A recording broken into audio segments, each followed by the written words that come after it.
మరి ఉత్తరంలో వారి సందేహం చూద్దామండి. తప్పకుండా అమ్మ. గోపాలపట్నం నుంచి గిరిజా కుమారి రాస్తున్నారు.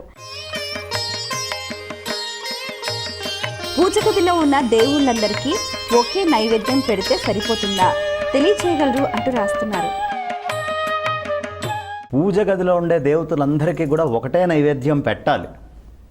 అసలు విడివిడిగా పెట్టడం అనేది నిషేధ వాక్యాలు ఉన్నాయి. ఎట్టి పరిస్థితుల్లో పెట్టడానికి వీలు లేదు. ఈ ఒకటే అయినటువంటి నివేదన మనము నామాలని తీసుకొని చేస్తాము.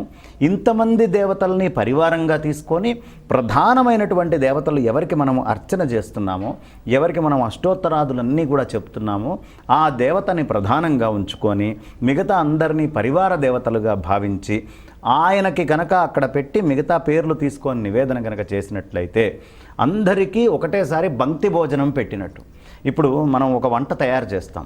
ఈ వంట తయారు చేసినప్పుడు ఒకటే అయినటువంటి వంట అందరికీ కూడా ఎలా వడ్డించడం జరుగుతుందో, ఒకటే అయినటువంటి నివేదన ఆ శక్తి అగ్నిహోత్రుడు అనే ఆయన వీళ్ళకి తీసుకొని వెళ్ళి అందిస్తారు.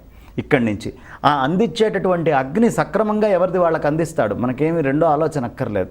కాబట్టి నివేదన విడివిడిగా చేయటము అనేటటువంటి దానికి నిషేధవాక్యాలు ధర్మశాస్త్రం చెప్తుంది. ఒకటే అయినటువంటి నివేదన చేయటము మహానివేదనగా చాలా గొప్పగా చెప్పడం జరుగుతుంది. కాబట్టి నివేదన ఎప్పుడూ ఒక్కటిగానే చెయ్యాలి, విడివిడిగా ఒక్కొక్క దేవతకి చేయకూడదు. మరి